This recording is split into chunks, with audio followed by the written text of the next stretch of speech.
Welcome to this week's episode of the Declutter 360 podcast. I'm Lauren Diekman, a certified home organizer and mindset coach who's created this space that is dedicated to helping you unlock your potential to live an organized life once and for all. Are you ready to get organized from all angles? Let's dive in.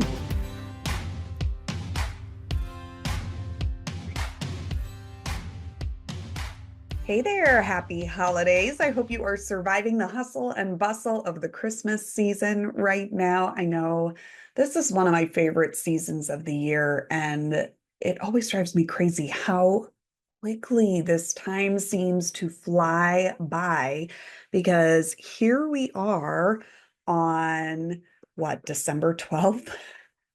Goodness, we are almost halfway through Christmas season and the month of December and the daily declutter challenge. Oh my gosh, have you joined us over there yet? If you haven't, please check the show notes for the link to join my free Facebook community, the Declutter 360 Facebook community. Like I said, it's totally free. And right now, we are working our way through a daily decluttering challenge. And as I post this, as this particular episode comes live, we are working through the kitchen. And what we're doing in this daily decluttering challenge is, I know I just keep reminding you, if you've been listening all along, is we're working on building decluttering habits to help you make decluttering a typical, normal part of your day, and finding these small pockets of time for you to be consistently decluttering, rather than feeling like you have to set aside a huge chunk of time to do all this decluttering and feel like you're actually making a difference. It's amazing how much you can accomplish when you're working on decluttering really intentionally for just a few minutes a day, even. And I think people are starting to really see that, especially right now as we're working through the kitchen and, looking at, currently things like our freezer and refrigerator, and how a lot of times when we think about cleaning out or decluttering the fridge and the freezer, that can seem like a really big task. But we are actually breaking this task down into 4 days this week. Yes, we are going to spend 4 days in your refrigerator and your freezer. I think today is day 2 in there. If you're listening to this on, the day that the episode is released. Otherwise, this just kind of gives you an idea of where we are in the challenge right now. But this helps you have these little quick hits in this area, this piece of your life. Think of how often you open that refrigerator door on a daily basis, or the other people in your family or in your household are opening those refrigerator doors to access what's inside. Wouldn't it be amazing to make that a little bit easier?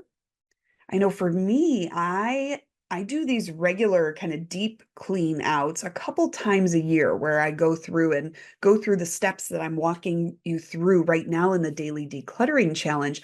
But then I also like to kind of touch up my fridge every week.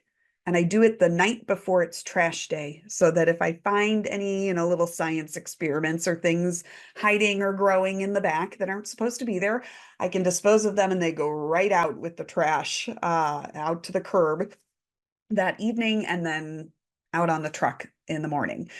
And that just makes it really easy for me to keep up with my fridge. It also helps me know what's in there, know what I need to use up. And sometimes I even kind of make a little game out of it. And I'm like, oh, I still have a bunch of this cheese or whatever it may be. I'm always going to come back to cheese, you guys. I love cheese.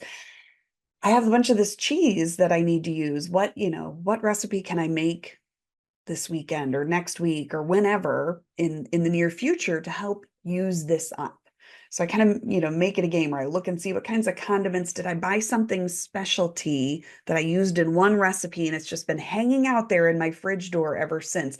Okay, in what other ways could I utilize this condiment, this sauce, this whatever it happens to be, so that it doesn't just go bad and end up getting tossed out, so that it's not just taking up space in my refrigerator, so that it is useful to me, right? That's what this is all about. So that you get to the point where what you're holding on to in your refrigerator, in your freezer, things like that, like what you're holding on to is what's useful to you, and you're making it be useful for you.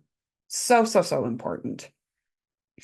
So today, beyond the daily decluttering challenge, I want to talk with you a little bit about bulk buying.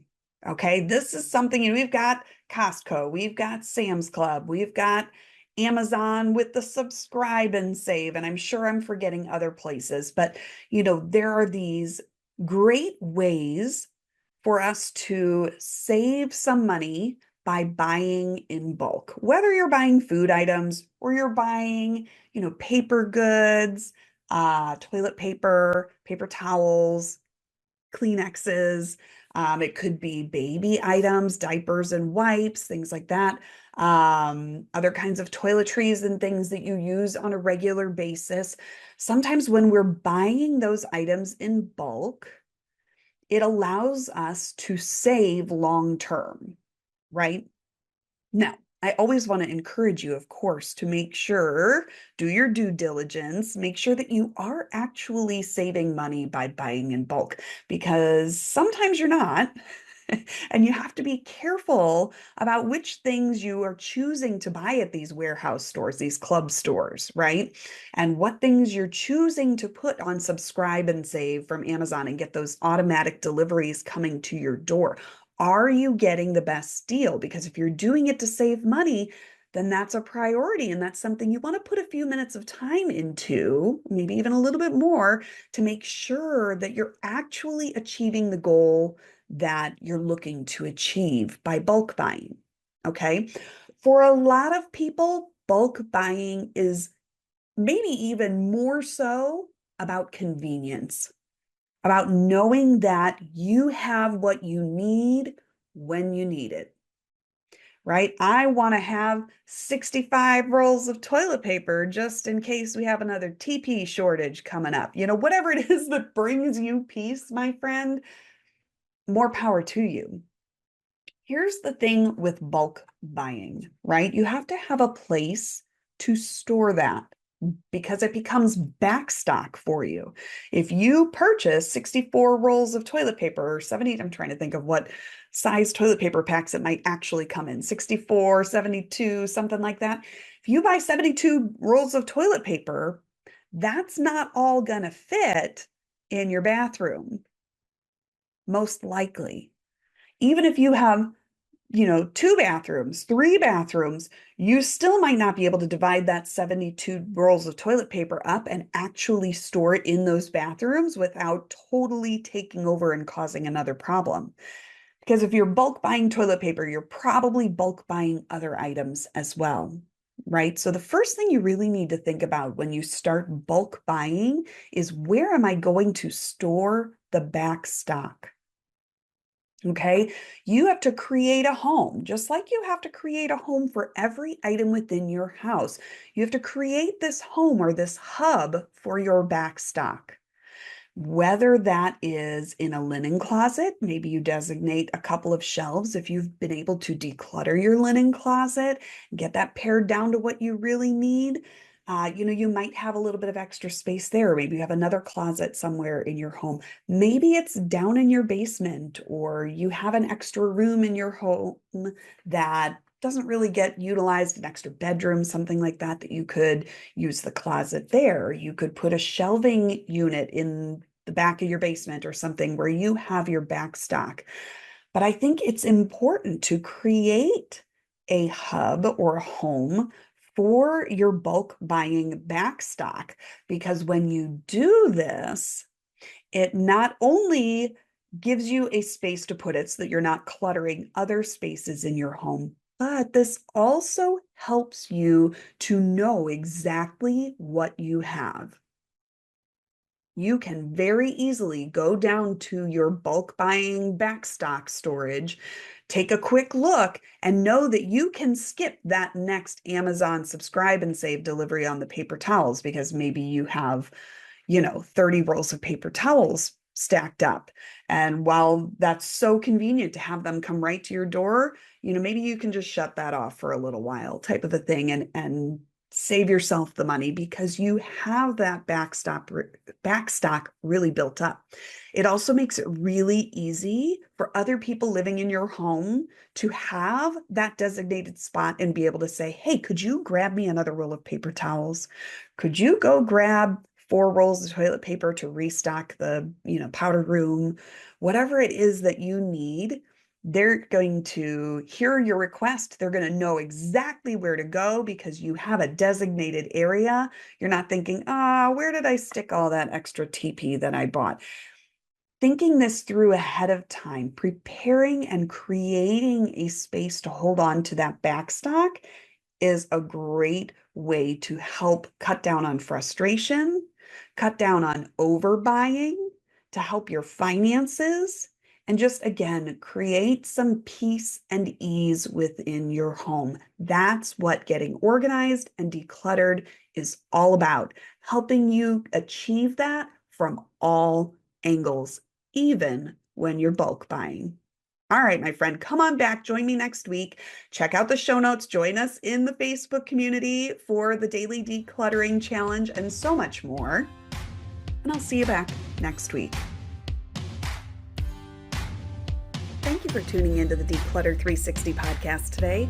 I am so grateful that you found me and that we can partner together to help you live life organized from all angles. Whether this was your first time listening or you've heard every episode, you'll want to join my email list so you don't miss a bit of the inspiration and motivation to help you stay the course in living organized. Check the show notes for the link to join, okay? And hey, if you found this episode to be particularly helpful or inspiring, I would be so honored for you to share it on socials so we can grow the impact of these messages together. Oh, thank you so much. All right, my friend, that's all for now. Tune in next week for more on the Declutter 360 podcast.